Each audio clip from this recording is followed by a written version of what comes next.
kamami, eto na nga, kahit gabi na, tayo'y magdidikit pa rin ng sticker dito sa kusina. Mga oras na yan mga guys, kakapaligo lang natin at kasasarado lang ng ating tindahan. Ayan nga, sa gabi lang tayo may sobrang oras mga kamami kasi nga. Sa umaga ay sa madaling araw pala, tayo ay namimili at pagdating natin galing sa palengke, tayo magluluto ng mga ulam ng tauhan ni boss. Ngayon naman sa bandang tanghali, tayo busy naman sa tindahan para tumao. At doon nga ay medyo tayo busy sa tindahan kasi medyo mabili pag ganong oras. Kaya sa gabi lang tayo, may sobrang oras para gawin natin itong ating kusina sa pagkakabit ng sticker. Kahit po yung itong lamesa namin at saka rep, kahapon din namin ng gabi kinabit yan o ginawa ni mi hubby mga guys. Paggabi rin namin siya dinikit kaya medyo mahirap pong magkabit ng sticker sa lamesa.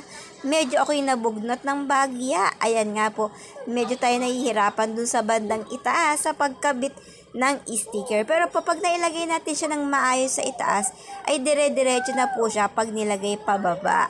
Madali naman po ikabit pababa. Sa itaas lang po kailangan nating ayusin para pantay siya pag hinagod natin at hinila yung pinaka papel sa likod ng sticker. Ayan nga kasi nga po may kanto rito dahil gumawa si hubby ng shell para lalagyan ng ating condiments. Kaya nga po ako'y natuwa kasi may ginawa si hubby na maliit na istante rito para lagayan ng ating condiments. Ayan nga, siya rin na ang umorder niya sa Shopee para ilagay yung mga condiments dyan sa ginawa ng shelf. Ayan nga po mga kamami.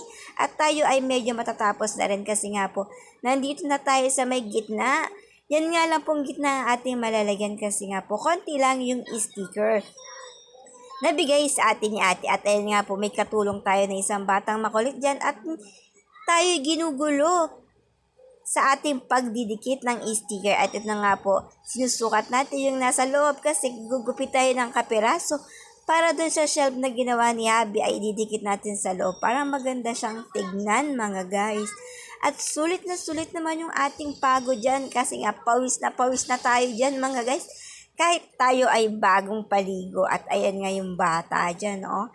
Kinakalikot o nilaglag pa niya ang ating sticker na ginagawa at ginawa pa niyang tissue yung papel ng sticker. At ito na nga, last na to ang ating gagawin at tignan natin yung kabuuan na ating ginawa na pagdirikit ng sticker. Medyo kapos nga sa ilalim kasi nga po kukunti na lang yung sticker na yan. At ito nga yung ginawa ni hubby kanina. Nalagyan niya ng team kahoy yung ating ref at ang ating cabinet. Pati na rin yung ating microwave na makeover na rin ni hubby. O siya, for today's video, ito lang mo. See you my next mini vlog. Bye-bye mga guys!